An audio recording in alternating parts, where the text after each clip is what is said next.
Alô, amados e amadas, graça e paz da parte daquele que vive e reina para todos sempre, nosso único e soberano Senhor, Salvador Jesus Cristo, Ele mesmo que nos ama com amor eterno e com seu precioso sangue nos comprou e nos lavou. Com o único sacrifício, nos aperfeiçoou para sempre, perdoando os nossos pecados, sim, passados, presentes e futuros. Nós cremos, sim, na eterna salvação. Esta doutrina não é humana, nem é calvinista. Esta doutrina é a doutrina de Cristo. Nós cremos que salvo uma vez é salvo para sempre, sim. Nós cremos que os verdadeiros salvos, nele mesmo, elegido nele mesmo antes da fundação do mundo, Efésios 1:4. Nós cremos na doutrina da salvação eterna. Desde já, quero aqui agradecer a Deus por mais essa oportunidade de aqui estar gravando mais um vídeo acerca da sã doutrina de Cristo, filhos de Abraão, a generosidade com contentamento. Desde já, também quero agradecer a Deus por aqueles que estão inscritos no canal. Não deixe de dar os seus likes e de fazer comentários de acordo com o que Deus nos está, pela sua graça, nos revelando a sua palavra, como maçãs de ouro e salvas de prata, a sua palavra dita ao seu tempo. E assim, glorifique a Deus. Deixe o like e também compartilhe este vídeo para que muitos como nós recebam de Deus o conhecimento e o entendimento da sua palavra.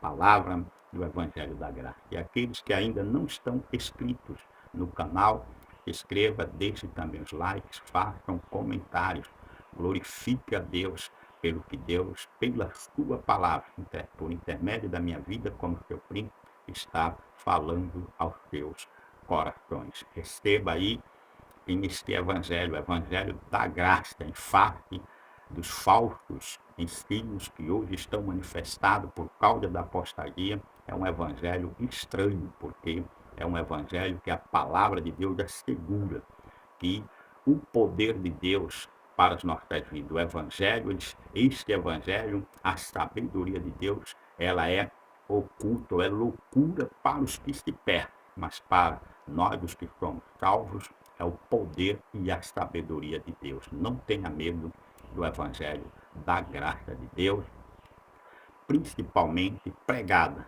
pelo nosso amado principal ministro do evangelho, Paulo. Paulo é o principal modelo deste evangelho. Então, desde já, queremos a Deus declarar cativo todos os nossos pensamentos da obediência de Cristo, destruindo aí toda fortaleza, sofisma e altivez que se opõem, se levantam contra o conhecimento de Deus para as nossas vidas. E desde já, pedir a Deus também que Ele fique à vontade e nos dê a sua palavra, como maçãs de ouro e salvas de prata, que é a sua palavra dita ao seu tempo. Fala Deus, nós cremos e estamos sim submetidos ao teu Espírito, à tua palavra, à tua vontade. Cristo, a nossa cabeça, nós, a tua igreja. O tema hoje é a sã doutrina de Cristo, filhos de Abraão, a generosidade com o contentamento. O versículo, o texto básico está em 1 de Timóteo, capítulo 6, versículo 3 em diante. Diz assim a palavra do Senhor. Se alguém ensina outra doutrina e não concorda com as sãs palavras de nosso Senhor Jesus Cristo e com o ensino segundo a graça, a piedade, é enfatuado, nada entende, mas tem mania por questões e contendas de palavras. E que nasce o quê? Inveja, provocações, difamações, suspeitas malignas, altercações sem fim, por homens cuja mente é pervertida e privados da verdade, supondo que a piedade é fonte de lucro. De fato, grande fonte de lucro é a piedade com contentamento, porque nada temos trazido para o mundo, nem coisa alguma podemos levar dele, tendo sustento e com que nos vestir. Estejamos o quê? Contente. Ok? Que Deus fale aos nossos corações. E a palavra diz que a piedade nos dias de hoje, principalmente, tempo de apostasia que a igreja está vivendo, muitos têm feito ou pensam que a piedade é fonte de lucro. E uma vez que eles pensam e vivem assim, eles estão pregos à avareza. E a avareza não pode estar manifestada ou ela é aliada da generosidade. A avareza, diz a palavra, é idolatria, da onde vem a palavra, se você continuar lendo aqui, que muitos amam ao dinheiro, e nesta cobiça se arruina, né?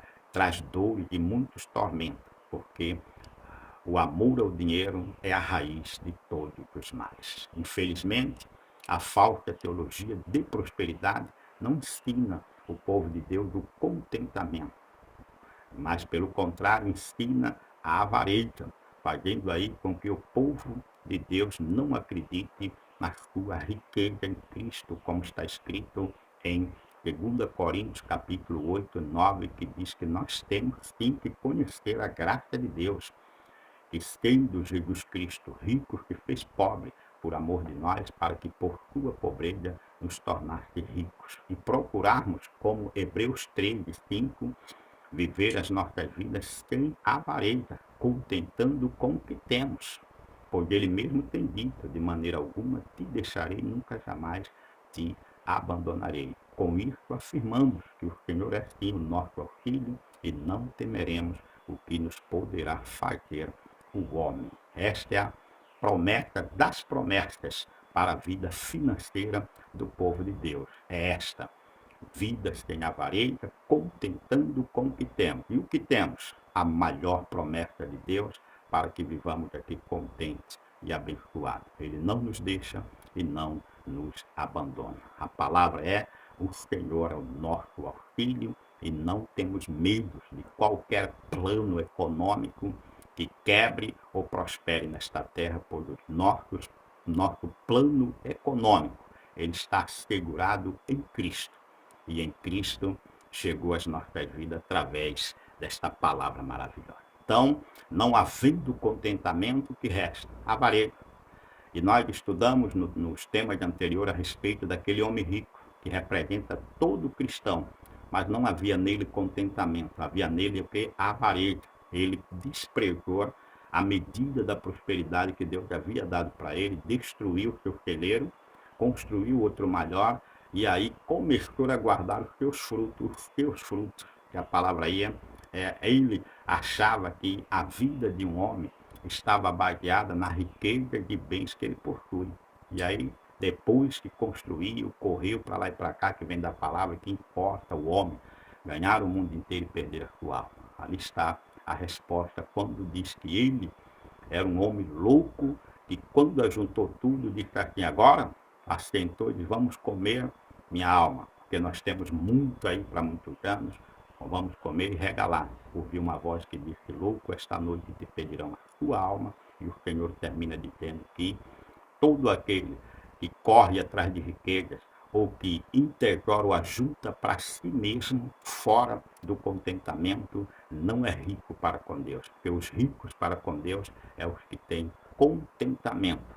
E com este contentamento, ele vive na generosidade de Cristo, em toda boa obra. Então, aqui nós vemos que há um descontentamento manifestado nos dias de hoje através dos ensinos de pastores avarentos, cuja mente é pervertida e desviada da verdade, ensinando muitos deles por torpe ganância. Nós vamos ver isso na palavra nos próximos temas, e é de fato bíblico que o pastor ostente luz, como nós estamos vendo hoje, não só pastores, e muitos que estão aí no chamado mundo gospel, principalmente aí, tirando do povo de Deus alívio e deixando sobre o povo de Deus sobre cargas.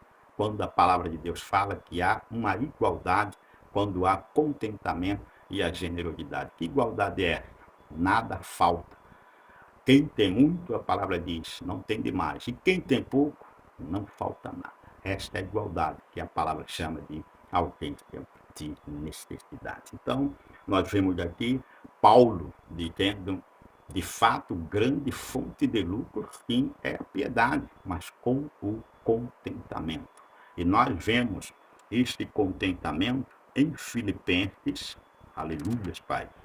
Filipenses, no capítulo 4, a partir do verso 10, diga assim, a palavra do Senhor com relação a este contentamento. E aqui está o principal modelo, fiel ministro do Evangelho, Paulo, falando deste contentamento alicerçado nas suas experiências e maturidade na vida que viveu. Como ele disse, não vivo mais eu, Cristo vive em mim. Então, vamos ver aqui Paulo em Filipenses capítulo 4, versículo 10 em diante, diz: alegrei-me sobremaneira no Senhor, porque agora, uma vez mais, renovaste a meu favor o vosso cuidado, o qual também já tinha antes, mas vos faltava oportunidade. Digo isto não por causa da pobreza, porque aprendi a viver contente em toda e em qualquer situação, tanto ser estar humilhado, como também ser honrado. De tudo e em todas as circunstâncias já tenho que experiência, tanto de fartura como de fome, assim de abundância como de escassez. Tudo posso naquele que me fortalece. Todavia fizeste bem associando-vos na minha tribulação, e sabeis também vós, ó Filipenses, que no início do Evangelho, quando parti da Macedônia, nenhuma igreja se associou comigo no tocante a dar e receber, e não unicamente vós, outros, porque até para Tessalônica mandaste, não somente uma vez, mas duas, o bastante para as minhas necessidades, não vaidades, tá? Não que eu procure o donativo, mas o que realmente me interessa é o fruto que aumente o vosso crédito. Recebi tudo e tenho abundância. Estou cumprido, desde que Epafrodito me passou as mãos, o que me veio da vossa parte como aromas suaves, como sacrifício aceitável e aprazível a Deus. E agora, e o meu Deus, segundo sua riqueza em glória, há de cumprir em Cristo Jesus cada uma das vossas necessidades. Seja, havendo esta generosidade, este contentamento, faz com que a gente vivamos o poder desta provisão que está em Cristo. Paulo diz que a igreja ela tem uma associação com aqueles que estão envolvidos verdadeiramente com a obra de Deus, sinceros, temidos e submetidos principalmente à sã doutrina. Eles têm uma associação de dar e de receber. E diz a palavra que estes estão por Deus garantidos em Cristo, diz: o meu Deus, segundo sua riqueza em glória, há de cumprir cada uma das vossas necessidades. Esta é a grande promessa de lá de Hebreus, que diz: o Senhor não te deixa e nem te abandonará. E aí nós afirmamos, conforme o Salmo 37, que diz lá nos versículos, né, a partir do verso 25, que o Senhor ama a justiça e não desampara os seus santos. A palavra diz: fui morto, agora sou velho, porém jamais vi o justo desamparado. Nós podemos ver crentes desamparados, crentes que não têm essa doutrina, que não têm esse ensino, e principalmente nas 14 epístolas de Paulo, que é o filtro da Bíblia toda. Você pode ver que as 14 epístolas de Paulo, elas são ricas em citar vários versículos do Antigo Testamento, a expressão do apóstolo São Paulo, como está escrito, como está escrito. Então, nós que temos de Deus olhos iluminados e que Ele continua nos dando o entendimento, e neste momento a respeito do contentamento, que é o contentamento que nos guarda da avareza, nos tornando praticante de obras de generosidade, diz a palavra. E é nestas obras de generosidade que se manifesta o poder da palavra lá em 2 Coríntios, no capítulo 9, que vai dizer assim: Deus pode vos fazer superabundar em tudo, ou em toda a graça, inclusive inclusivamente na graça da generosidade. A graça da generosidade é a graça da prosperidade. E existe uma graça que a igreja hoje não está vivendo por causa dos falsos ensinos hoje que tem aí, né, como título a teologia da prosperidade. Existe a teologia da prosperidade? Sim, porque a Bíblia é um livro teólogo, que significa teologia, Deus no centro.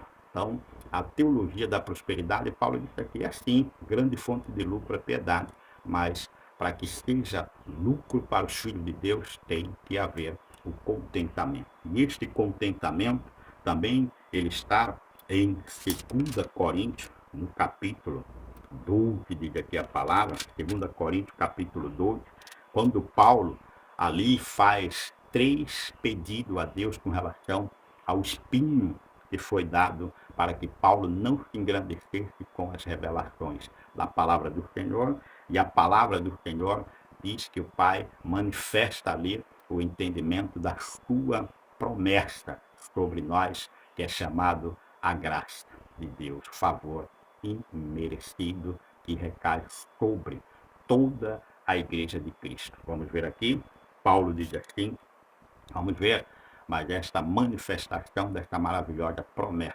diz a palavra, do que nós precisamos, para que nós vivamos guardados da avareza, guardados da falsa doutrina, da teologia da prosperidade, de homens perversos e gananciosos que buscam donativos, como disse Paulo, que não entende e nem está preocupado com que o fruto é aumentar o crédito do povo de Deus. Não.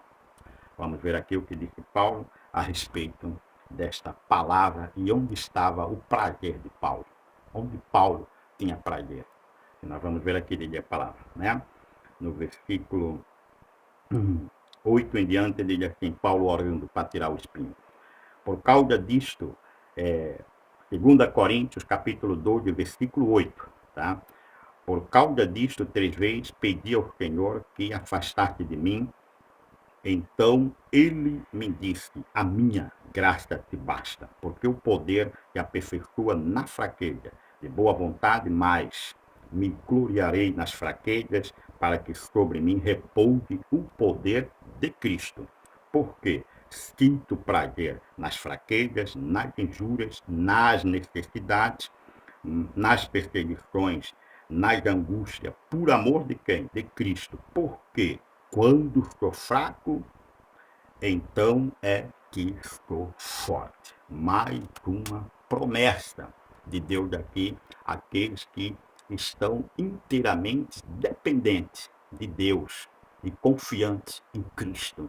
A minha graça te basta. E esta graça é um favor imerecido dado à sua igreja por intermédio de Cristo. E da palavra que nós temos a promessa de que Deus não é contra nós. Aquele que não poupou seu próprio filho, antes o entregou por todos nós. Porventura, será que ele não nos dará com Cristo todas as coisas? Sim, certamente, porque Deus é fiel. Romanos 8, 31 em diante afirma esta riqueza. Então, Paulo vai dizer que a prosperidade ou a piedade é fonte de lucro com o contentamento. Este contentamento, ele tem que estar manifestado nos filhos de Abraão. Abraão, o fiel dizimista, não por mandamento, mas por generosidade daquilo que Deus já havia lhe dado. Então, dízimo não é nada da lei ou da graça. Dízimo é uma obra praticada por Abraão e hoje está sobre os filhos espirituais de Abraão. E diz a palavra que Deus nos fez ricos, abençoados, e aí nós somos dizimistas, somos praticantes, nos associamos à obra de Deus com aqueles que de fato estão, como Paulo, amando a Cristo, amando os eleitos, amando a propagação do Evangelho. Evangelho, não estes falsos ensinos aí que têm levado vergonha para o nome de Cristo e tem muitas das vezes se opondo aos apóstolos, principalmente a Paulo, questionando discutindo coisas que Paulo disse que viveu, como se Paulo não fosse imitador de Cristo. Paulo, sim, é imitador de Cristo. Paulo não vivia mais, Gálatas 2:20, mas Cristo que vivia em Paulo. Então, somente os que estão pervertidos e desviados da verdade é que se opõem a esta doutrina. A doutrina dada à igreja por intermédio dos apóstolos e principalmente do nosso amado e apóstolo São Paulo. Então, nós vemos também que a palavra lhe falou que não devemos amar o dinheiro. O perigo não é ter dinheiro, o perigo é amar o dinheiro, quando o dinheiro se torna mamor na vida dos que não têm contentamento. E aí oferece, em vez de prosperidade, ciladas e muitas ruínas, diz a palavra, porque o amor ao dinheiro é raiz de todos os males. Logo, e o dinheiro é raiz de todos os males, então não devo ter dinheiro? Deve, diga a palavra. A palavra falou de aumento de crédito, a palavra falou que Deus cumpre as nossas necessidades, perdão. E como os cumprir destas necessidades vem por onde? Pelas riquezas, pelo ouro, pela prata e pelo dinheiro, diz a palavra. O dinheiro foi criado e abençoado por Deus para atender às nossas necessidades, nos dar, através do dinheiro, ausência de necessidades, seja ela qual for, a nível de vestir, comer, ter saúde, moradia, tudo aquilo que a palavra chama de herança, a bênção de Abraão sobre os filhos de Abraão. Diz aqui a palavra em Eclesiastes, capítulo 10, versículo 19, diz assim: o festim faz-se para rir, o vinho alegra a vida e o dinheiro atende a tudo, diz a palavra. Então, aqui nós temos a garantia de Deus que Ele mesmo criou e abençoou o dinheiro, para que através do dinheiro os filhos prosperem com contentamento, tornando-se generosos, associados com Cristo e com os homens que ele levanta para proclamar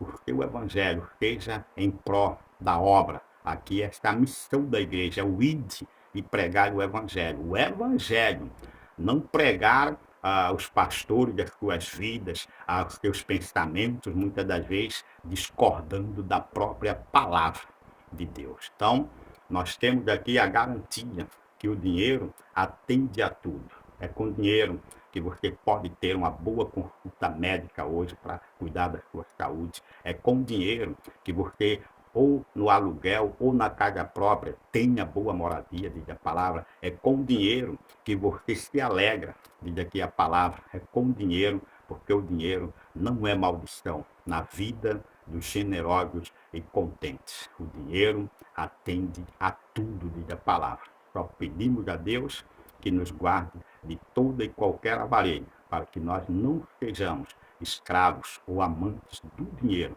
mas que sejamos possuidores do dinheiro e administrador do dinheiro com esta bênção, como diz Provérbio. A bênção do Senhor enriquece e com ela não nos traz desgosto. Então, a fonte de lucro, sim, é a piedade, com contentamento. Mas sem o contentamento é avareza. E a avareza é idolatria. E a idolatria traz maldições. Então, povo de Deus, eleitos do Senhor Jesus, continue orando pela minha vida, para que Deus continue me usando como seu príncipe, ousadamente no Espírito Santo, para falar a verdade do Evangelho, ainda que estranho, em face de tudo que estão falando aí nas mídias principalmente, em falsas profecias, lobos disfarçados de ovelha, e eu creio que no meio disso tudo aí tem homens e mulheres de Deus gemendo por esta revelação, por esta palavra. Quanto ao mais, ore aí, que os próximos temas vamos falar a respeito sobre se é bíblico ou não. O sustento do pastor é bíblico. É bíblico a ostentação do pastor ser ricos, milionários? Não é bíblico. Nós vamos ver isso mesmo através da vida do nosso amado e principal modelo, apóstolo São Paulo. Como vive um homem de Deus? Como deve viver a igreja de Cristo? Deus é fiel, quanto ao mais, graça e paz.